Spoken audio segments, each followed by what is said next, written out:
Maya Thompson's heart pounded against her chest as she sat in her high school's computer lab, typing away at her advanced coding project.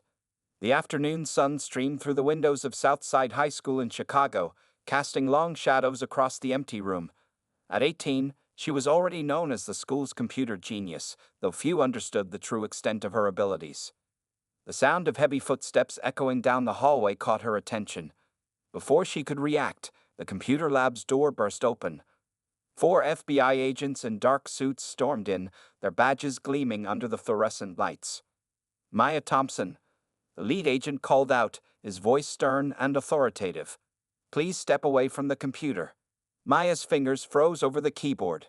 Confusion washed over her face as she slowly raised her hands. "There must be some mistake," she said, her voice barely above a whisper. The female agent approached her, handcuffs ready. "You're under arrest for cyber attacks against federal facilities and unauthorized access to government systems."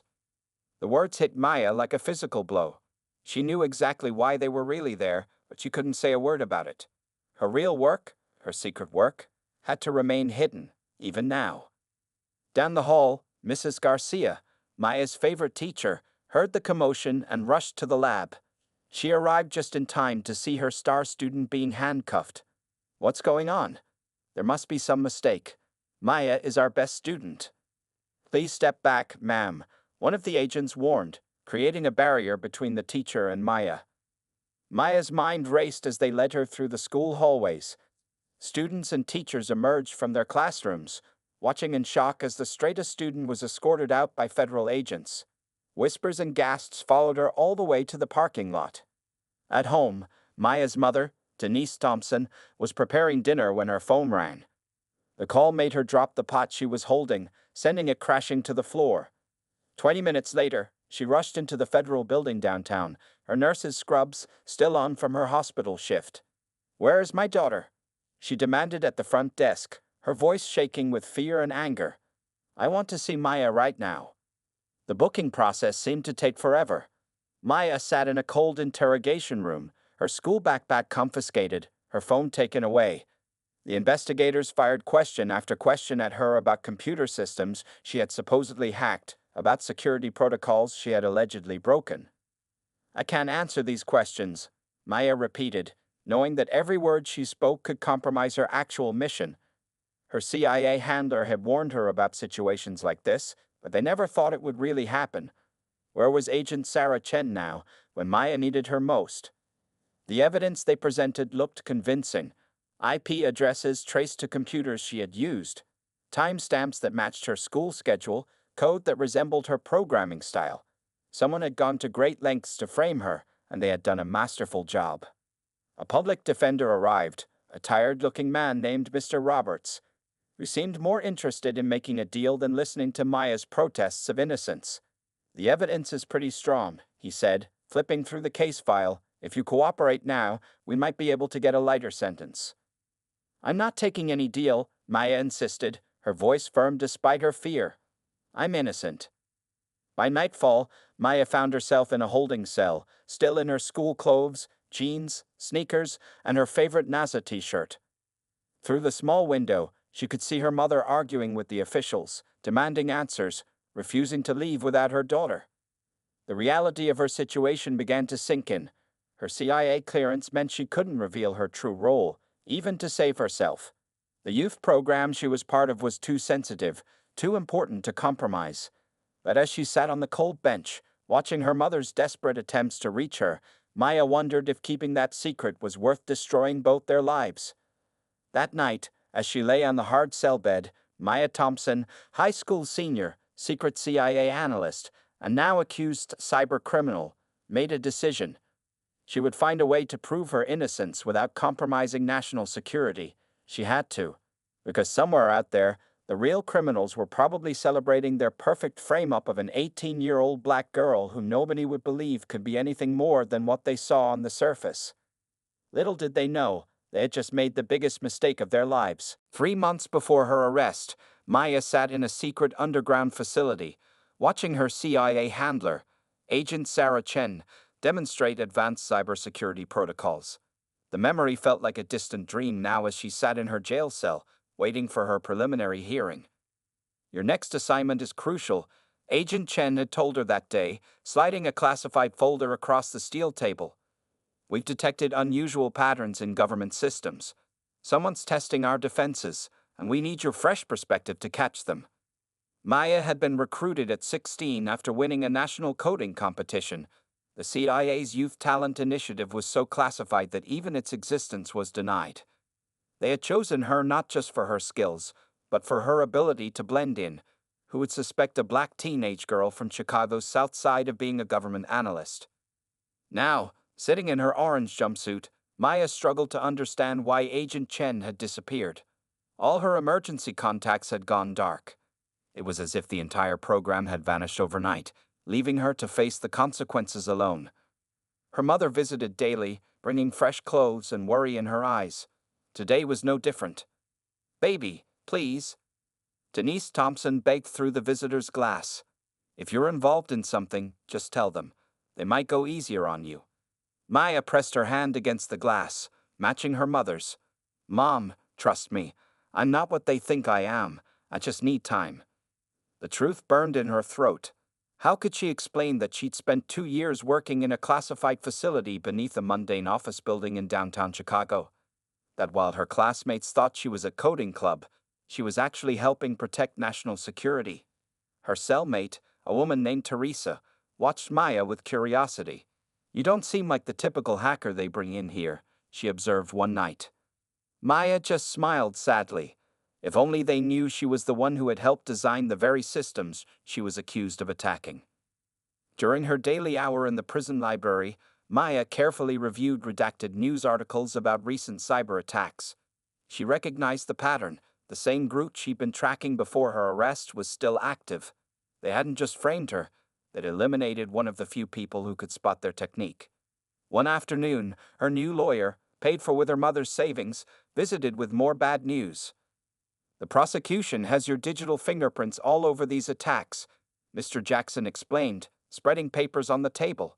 "They traced everything back to computers you used at school and the public library." Maya leaned forward, studying the technical reports. "These signatures, they're perfect copies of my coding style. Too perfect." She remembered Agent Chen's warning during her training. The best hackers don't just steal data, they steal identities.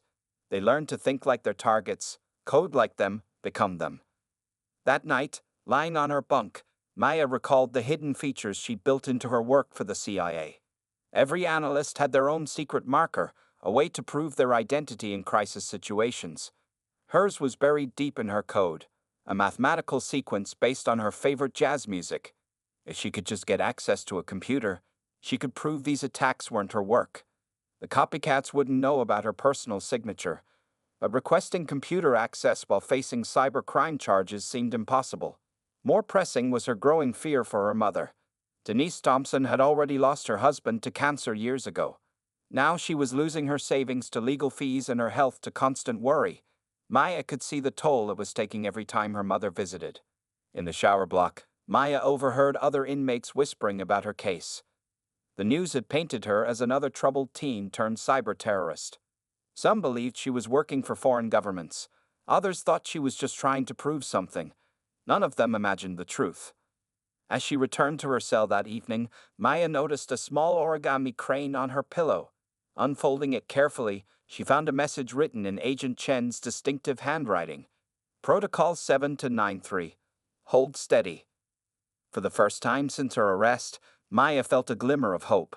Protocol 793 was their emergency contingency plan, designed for worst-case scenarios. Help was coming, but she had to be patient and, most importantly, keep her secret until the right moment. Maya tucked the paper into her mattress and smiled. The real game was just beginning. The courthouse loomed over Maya like a stone giant as deputies escorted her inside for her arraignment. 2 weeks had passed since finding Agent Chen's origami message, but no help had arrived. Instead, she watched the prosecution building what they called an airtight case against her. District Attorney Richard Powell stood at the podium, his voice filling the courtroom with carefully chosen words. "Your Honor, we have a dangerous individual here. Miss Thompson may be young, but she orchestrated one of the most sophisticated cyber attacks on government facilities we've seen in years. Maya's public defender, Mr. Roberts, looked half asleep beside her. He had spent exactly 15 minutes preparing for this hearing, most of which involved trying to convince her to take a plea deal. The evidence shows Ms. Thompson accessed classified systems from multiple locations. Powell continued, displaying screenshots on the courtroom monitor. Her digital signature is on every breach. We request she be held without bail, as she poses a significant flight risk. From the gallery, Denise Thompson watched helplessly as her daughter was painted as a criminal mastermind. She had sold her car to help with legal fees, but it wasn't enough for a better lawyer. Maya's school principal and teachers sat nearby, their presence both supporting and confusing the narrative. Maya Thompson has a perfect academic record, Mr. Roberts offered weakly. She's never been in trouble before. Which made her the perfect infiltrator, Powell interrupted. She used her clean record and position as a student to avoid suspicion while attacking our nation's security infrastructure. The judge, an older man named Harrison, peered down at Maya over his reading glasses. She could see the judgment in his eyes before he even spoke. Another black teenager in his courtroom, another assumed criminal. Bail is denied, Judge Harrison announced. The defendant will remain in custody until trial. Later that day, in a meeting room at the jail, Maya sat across from her mother and Mr. Roberts. The fluorescent lights buzzed overhead, making her growing headache worse. They're offering 15 years if you plead guilty, Mr. Roberts said, sliding the paperwork across the table. Given the evidence, it's a good deal. No, Maya replied firmly. I won't plead guilty to something I didn't do. Baby, please, her mother pleaded. 15 years is better than the 30 they're threatening at trial. Maya reached across the table and squeezed her mother's hand. Mom, remember what Dad always said, truth comes with patience. Trust me, please. That night in her cell, Maya carefully reviewed copies of the prosecution's evidence. They had traced the attacks to computers at her school, the public library, and even a coffee shop she frequented. The hacker had studied her movements perfectly, knowing exactly where she went and when. But something caught her eye. Timestamps on some of the attacks aligned perfectly with her CIA work hours. Too perfectly. Whoever framed her had access to her real schedule, including her classified movements. The next day, during another preliminary hearing, Maya noticed something else. As D.A. Powell presented more evidence, she spotted a familiar code sequence. It wasn't just her coding style they had copied. They had accessed actual code she had written for the CIA. This wasn't just about framing a teenage girl. The attackers had infiltrated the CIA itself, and she might be the only one who knew. During recreation time, Maya found another origami crane, this time hidden in her jacket pocket. The message was shorter, 72 hours. Be ready. But ready for what? The trial was accelerating, with the prosecution pushing for an early court date. They had leaked details to the media, and news vans now camped outside the courthouse. The story was too perfect. Young black hacker, seemingly perfect student, secret cyber terrorist. Maya watched the news coverage from the jail's TV room. Commentators debated her case, some calling for maximum punishment, others suggesting she was being railroaded. None of them knew they were all playing into the real attacker's hands. You know what's funny? Maya told Teresa one night. They keep calling me a master manipulator, but they're the ones being manipulated. What do you mean? Teresa asked. Maya just smiled, thinking of the CIA badge hidden away in a secure facility, waiting to be revealed. Sometimes, she said, the best magic trick is making people see exactly what they expect to see. The question was, could she hold out for 72 more hours without breaking? The answer would change everything. The first day of Maya's trial arrived with a media circus outside the courthouse.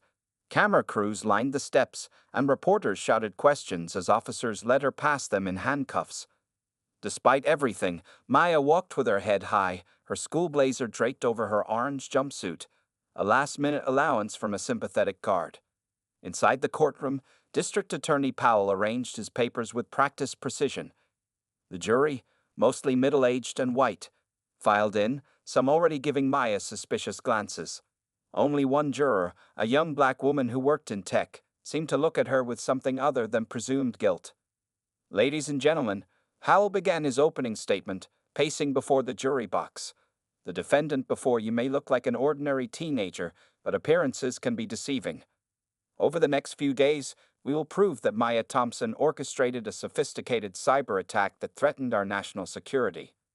Maya watched the prosecutor weave his story, turning every achievement in her life into evidence of deception. Her perfect grades showed calculation. Her quiet personality proved she was secretive. Her advanced computing skills became weapons. A wolf in sheep's clothing, Howell concluded, pointing at Maya. Hiding behind the facade of a high school student while attacking the very foundation of our government's security. Mr. Roberts, her public defender, stumbled through his opening statement. My client, Ms. Thompson, is just a teenager who likes computers. The prosecution's evidence is, circumstantial at best. Maya fought back tears of frustration. Her fate rested in the hands of this unprepared man who couldn't even remember her name consistently. In the gallery, her mother clutched a tissue, dark circles under her eyes from sleepless nights. The prosecution's first witness was Maya's school administrator, Mr. Peterson. We found traces of unauthorized access in our systems, he testified. The digital signature matched Ms. Thompson's student account. During cross-examination, Mr. Roberts barely asked any questions.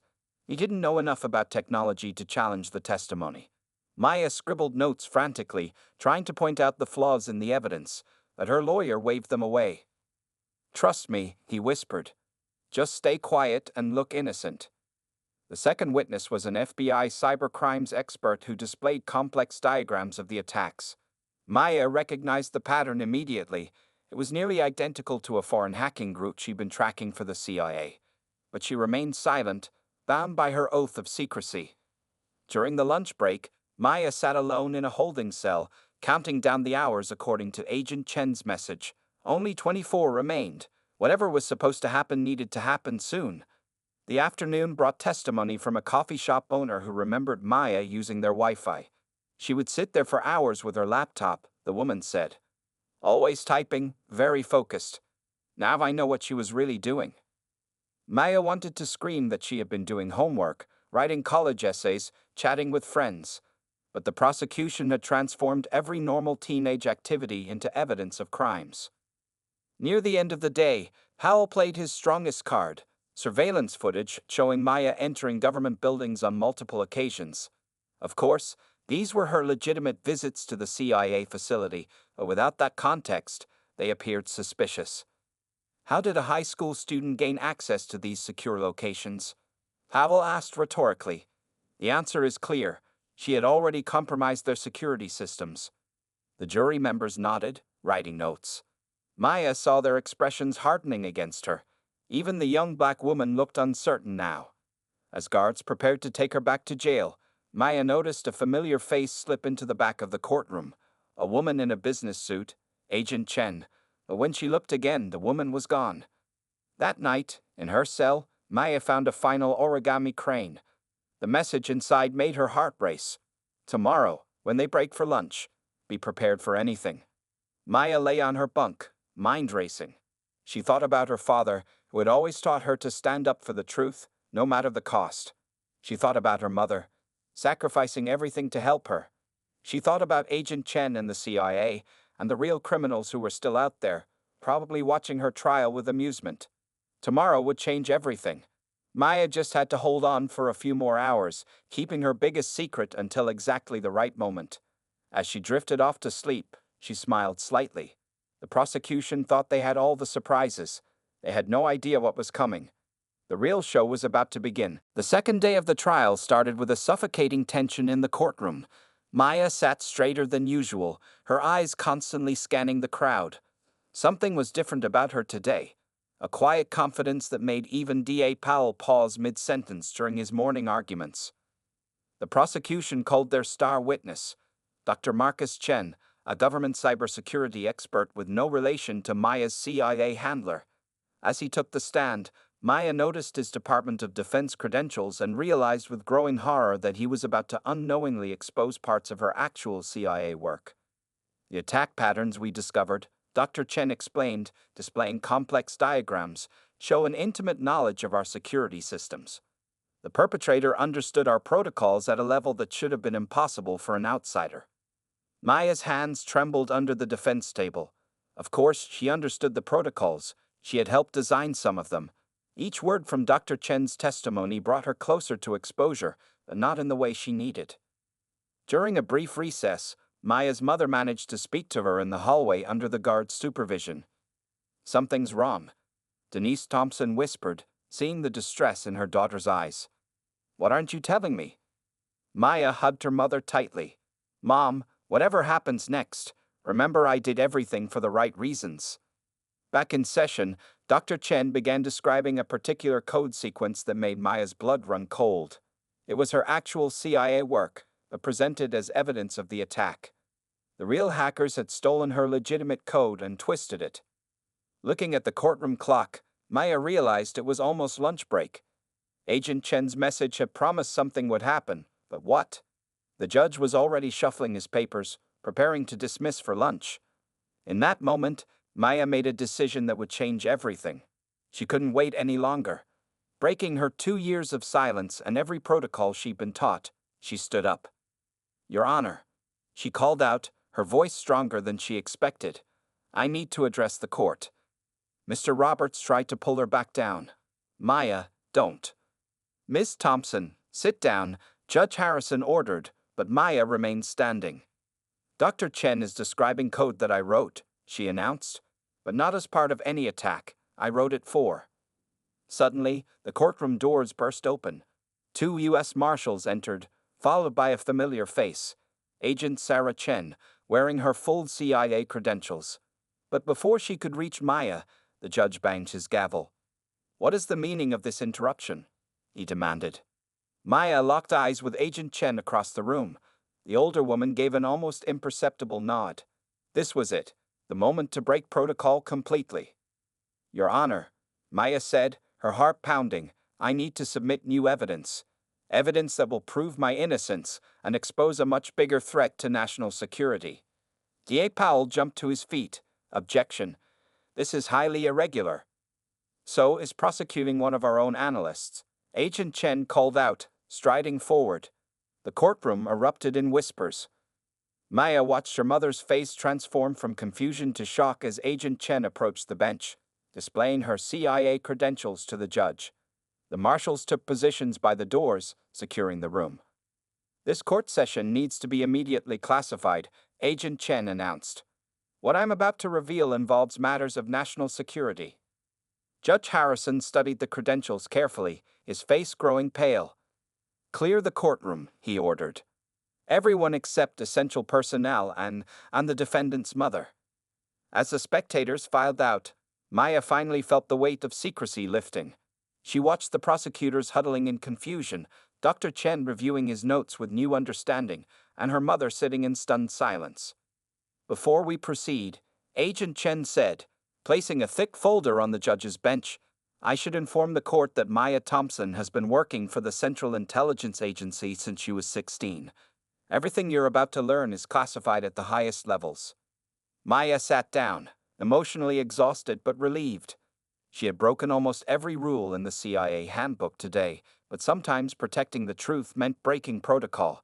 As Agent Chen began explaining the real situation to the court, Maya finally allowed herself a small smile. The truth was coming out, but this was just the beginning. The real perpetrators were still out there, and now they knew she had broken her cover. The next few hours would determine not just her freedom, but possibly the security of the entire nation. The cleared courtroom sat in stunned silence as Agent Chen opened a secure laptop, displaying classified documents on the court screens. Maya watched as her secret life unfolded before the remaining observers, the judge, the prosecutors, her mother, and the essential court staff. 2 years ago, Agent Chen began. The CIA initiated a classified youth recruitment program. Maya Thompson wasn't just our top candidate, she became our most valuable analyst. The code Dr. Chen described earlier wasn't an attack signature. It was Maya's work protecting our systems. D.A. Powell sat frozen, his face growing paler with each revelation. The stack of evidence he had carefully built was crumbling before his eyes. "I present Maya's official CIA badge and credentials," Agent Chen announced, placing them on the judge's bench. The small black wallet contained the ID card that would have prevented this entire ordeal if Maya had been authorized to show it earlier. Denise Thompson covered her mouth with trembling hands as she stared at her daughter. 2 years of late-night study sessions, mysterious weekend coding clubs, and unexplained absences suddenly made sense. Your Honor, Agent Chen continued, the attacks Maya is accused of committing occurred while she was working in our secure facility. We have video evidence, biometric data, and supervised operation logs proving she physically couldn't have done what she's accused of. Judge Harrison removed his glasses, rubbing his temples. Why wasn't this information presented earlier? Because, Your Honor, Maya spoke up, finally free to explain, the real attackers needed to believe they had successfully framed me. They didn't just steal my coding style, they hacked into classified systems to access my actual work. Agent Chen nodded, pulling up more documents. We've identified the real perpetrators. They're part of a foreign intelligence operation that infiltrated our systems. They tried to eliminate Maya because she was close to exposing them. The prosecutor's star witness, Dr. Chen, studied the technical data with growing amazement. This is extraordinary, he muttered. The level of deception, the planning involved? Mr. Powell, Judge Harrison turned to the district attorney. Do you wish to continue with your prosecution? The DA stood slowly, straightening his tie. No, Your Honor. In light of this evidence, the state moves to dismiss all charges against Ms. Thompson. Maya felt tears forming in her eyes as the judge picked up his gavel. 2 months of wrongful imprisonment, of watching her mother suffer, of being unable to defend herself, all about to end. Case dismissed, Judge Harrison declared, bringing the gavel down. Miss Thompson, you are free to go, and I believe the court owes you an apology. As the handcuffs were removed, Maya rushed to her mother, who wrapped her in a tight embrace. My baby, Denise whispered. My brilliant, brave baby girl, why didn't you tell me? I couldn't, Mom, Maya answered softly. But I knew the truth would come out eventually. I just had to trust the process. Agent Chen approached them, holding out a new CIA badge to Maya. You're being promoted, she said with a smile. Your handling of this situation, maintaining operational security even under extreme pressure, proved you're ready for more responsibility. The courtroom doors opened, and reporters began shouting questions as news of the dismissal spread. Maya could see the headlines already forming. Teen CIA analyst cleared. Government prodigy framed by foreign agents. Justice system failed young black genius. There will be questions, Agent Chen warned. Congress will want to know about the youth program. The media will want your story. Are you ready for that? Maya stood tall, holding her mother's hand and clutching her new CIA badge. I've been hiding who I am for 2 years, she said. I'm ready to show the world that a black girl from the South Side can be exactly who they never expected. Judge Harrison, preparing to leave, posed by Maya. Miss Thompson, he said quietly, I hope this experience hasn't destroyed your faith in the justice system. Maya looked at him thoughtfully. No, Your Honor, but maybe it will help the system have more faith in people like me. As they prepared to leave the courtroom, Maya knew this wasn't the end. The real hackers were still out there. They had underestimated her once, tried to use her age and race against her. Now they would face the full force of who she really was, not just a teenage girl, not just a CIA analyst, but someone who had learned to turn other people's prejudices into her greatest weapon. The next phase of her mission was just beginning. The week following Maya's release became a whirlwind of revelations. Sitting in a secure CIA briefing room, she watched on multiple screens as the full story unfolded across national news networks. The pattern is clear now, Maya explained to a room full of senior intelligence officials, pointing to her data analysis on the main screen. The hackers didn't just frame me, they used my case to distract from their larger operation. Agent Chen stood beside her former protege, now her equal. While everyone focused on prosecuting Maya, the real attackers gained access to critical infrastructure systems. They nearly succeeded in their plan. The evidence was overwhelming. During Maya's 2 months in jail, the foreign hacking group had infiltrated power grids, water treatment facilities, and transportation systems across 3 states. They had counted on the American justice system doing exactly what it did, jumping to conclusions about a young black girl with exceptional computer skills. Meanwhile, in Washington, congressional hearings began. Maya's mother testified about the emotional toll of watching her daughter imprisoned while being unable to reveal the truth. "My daughter served this country," Denise Thompson said, her voice strong and clear before the congressional committee. "And this country repaid her with assumptions of guilt based on her age and race." The prosecution team faced their own investigation. Day Powell's office was found to have ignored several inconsistencies in their evidence, too eager to score a high-profile conviction. The judge who had denied Maya bail faced public scrutiny for his handling of the case. Back at her old high school, Maya's story transformed the atmosphere. Students who had once whispered about her in hallways now saw her differently. During a special assembly, she addressed her classmates for the first time since her arrest. "Don't let anyone define your limits," she told them, her CIA badge visible on her blazer. "Your age, your race, your background. These aren't weaknesses. They're part of who you are, and they can be your strength." The real breakthrough came 3 weeks after her release. Working late at CIA headquarters, Maya spotted a familiar pattern in some code, the same signature she'd been tracking before her arrest. The hackers had become overconfident. "Got you," she whispered, her fingers flying across the keyboard. Within hours, she had traced their operation to a foreign intelligence unit operating out of Eastern Europe. Their entire network began to unravel. The takedown operation was swift and decisive. Maya coordinated with international agencies, helping to arrest key members of the hacking group across 3 continents. As she watched the arrests on secure feeds, she felt a deep satisfaction. They had tried to destroy her life, never expecting she would emerge stronger. The Justice Department launched a comprehensive review of similar cases, looking for other instances where bias might have led to wrongful accusations. Maya's case became a catalyst for change in how the system handled young defendants, especially in technology-related crimes. Her former public defender, Mr. Roberts, sent her a letter of apology. "I failed you," he wrote. "I made the same assumptions everyone else did, and I didn't fight hard enough. Your case has changed how I approach every client now." One afternoon, Maya found herself back in the courthouse, this time as a guest speaker for a judicial training program on bias in the justice system. Judge Harrison sat in the audience, listening intently as she described her experience. "The scariest part wasn't being in jail," she told them. "It was knowing that everyone had already decided who and what I was, without ever looking deeper. How many other innocent people are sitting in cells right now because of those same assumptions?" At home, Maya and her mother had long conversations about trust, secrets, and duty. They were closer now, their bond strengthened by everything they'd been through. Denise had taken a new position at the hospital, heading a program to support families of incarcerated youth.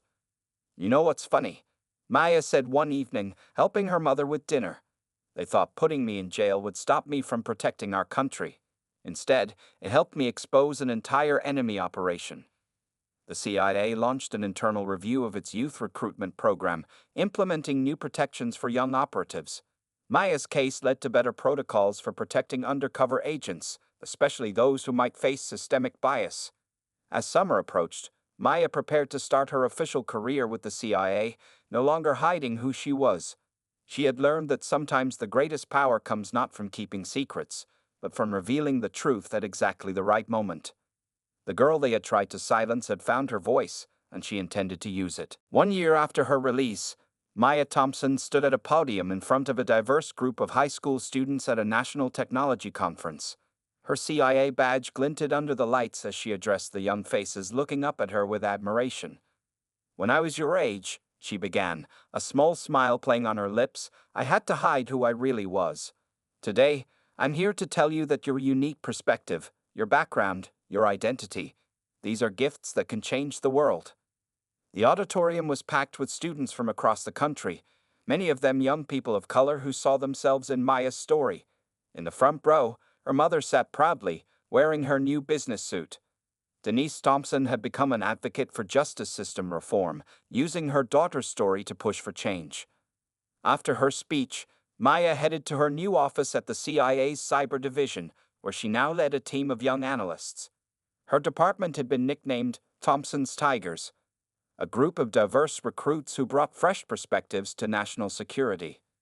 "We got something," called out Jasmine, one of Maya's newest team members, a brilliant 17-year-old from Detroit. Another attempt to target young hackers for false arrests. Maya moved quickly to her station, her fingers dancing across the keyboard. Within minutes, she had identified the pattern. Someone was trying to replicate the scheme that had once targeted her, but this time they weren't going to succeed. "Alert the FBI," Maya instructed. "We're not letting another innocent kid go through what I did." Later that afternoon, she met with Agent Chen, who had become both mentor and friend. They sat in the CIA's rooftop garden, discussing the future of the youth program. "The Oversight Committee approved your proposals," Agent Chen announced. "Every young recruit will now have multiple layers of protection and emergency protocols. Your experience changed everything." Maya nodded, thinking of the scared teenager she'd been in that jail cell just a year ago. "We're also launching the mentorship program next month," she added.